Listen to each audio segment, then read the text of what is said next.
They got Brock on his contract for one more year. He's not he's not an unrestricted free agent in any way. He wants a lot of money.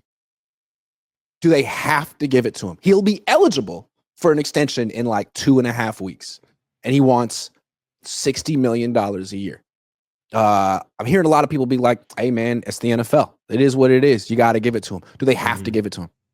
Hell no. They don't have to give it to him. They do not have to give Brock that money. They could wait to the bitter end, make him play out his last year, and let him bet on himself. There's quarterbacks that we've talked about where teams have done this before, where they haven't been hasty to jump on things with their contracts. The Washington Redskins let Kirk Cousins walk, told him, let him bet on himself and didn't pay him. Lamar Jackson, down to the bitter end. They didn't want to pay Lamar, letting him know, hey, look, I understand that you believe what you're worth, but we'll let you go and just bet on yourself. I think that Brock Purdy is along those lines. He's going to be able to walk out and try to prove himself to get his deal. But hey, listen, the reason why this is a conversation is because what he's done thus far. All right. So for us to say, hey, Brock deserves a big deal. He came in, lights out right away, did well with our starters.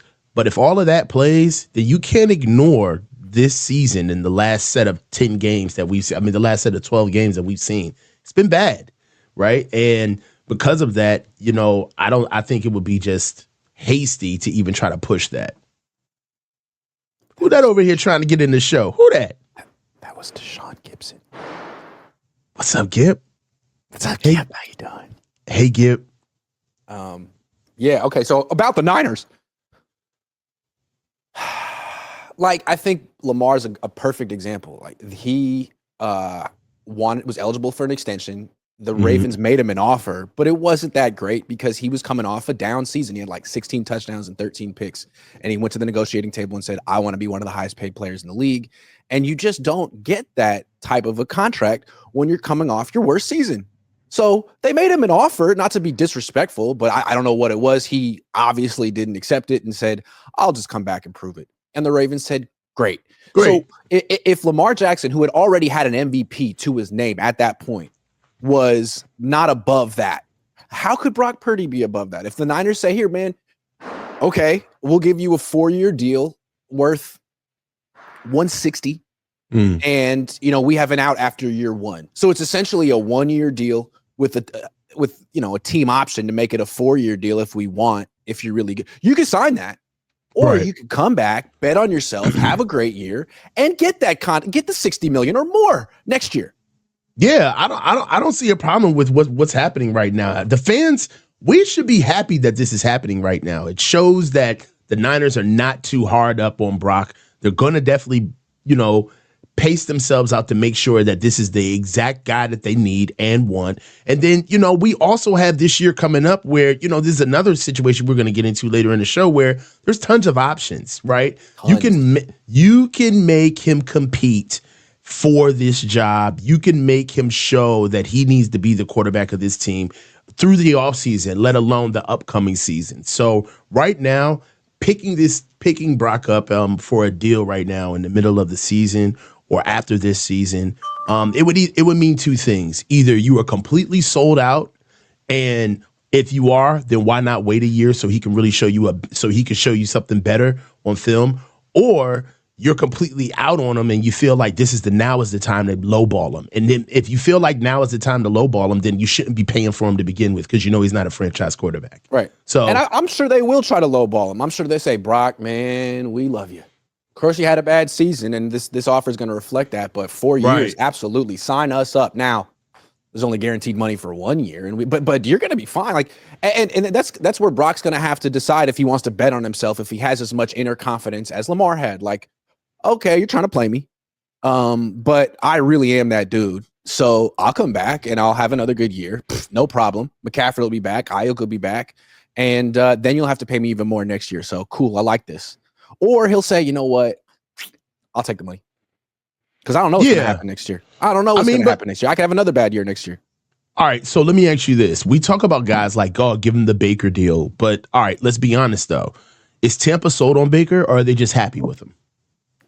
Well, We'll see what happens in the playoffs, but he's having a hell of a year. He's having a career year. I'm sure they're pretty happy with. I mean, he's outperforming their contract, so they must be pretty happy with themselves that they got him at a deal. Right. But at the same time, do you want a deal or do you want a franchise quarterback? Right. So a franchise quarterback, but he does still have some potential and some ceiling. He's a number one pick. He's having the best season of his career.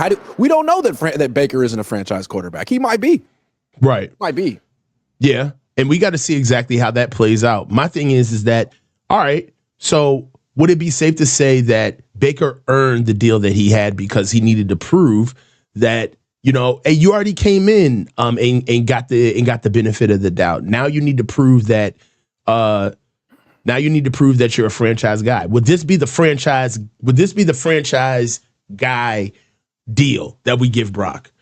We don't. The deal that we pay him. I don't see how you can offer him that. I don't see how you can offer him that coming off of this season. I mean, I don't give a damn what he does the next 3 games.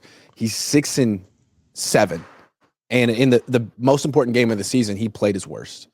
So I know before the year they wanted to give him, they wanted to make him one of the highest paid players in the league. They thought he'd continue his upward trajectory, but he's declining.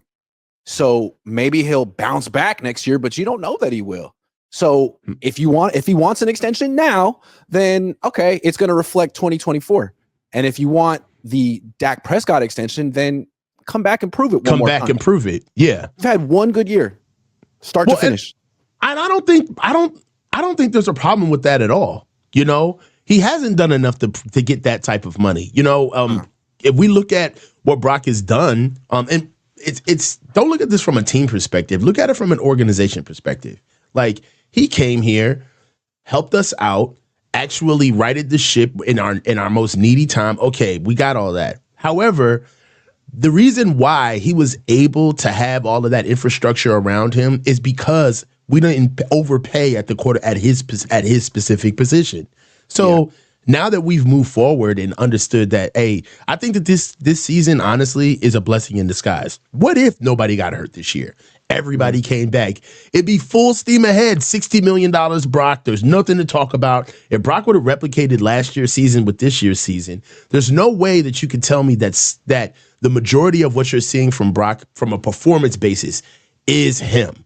This is who he is. This isn't, and we had to, in a way, get everybody kind of off the team in order to just see how he can elevate the team. I asked this question yesterday, Grant. When's the last time you seen a game that we have won because of Brock Purdy? I couldn't name one. I couldn't name one. Not a game that mattered. Absolutely not. And here's the thing: like when people say you got to extend him, Richard Sherman says it. This is the business. You got to do it.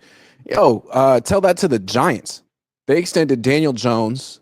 They gave him $160 million. A year and a half later, he's on the Vikings practice squad. Tell it to the Broncos, who gave freaking Russell Wilson $250 million, and then a couple years later cut him and took like an $80 million dead cap hit. Tell it to the freaking Falcons, who gave Kirk Cousins $160 million with like half of it guaranteed, and then benched him like 6 months later. And they're going to have to cut him this offseason. So there's a lot of examples of just like of why teams shouldn't just fork over a ton of freaking cash to a quarterback just because he's eligible for an extension. There's a lot of examples. And if Brock keeps playing like he's been playing this year, gets the bag, keeps playing like this, I mean, they'll be cutting him in a year or two. Yeah. Straight up. No, agreed. I didn't want to step out. Nah, that was a mic drop moment. I didn't want to add anything else.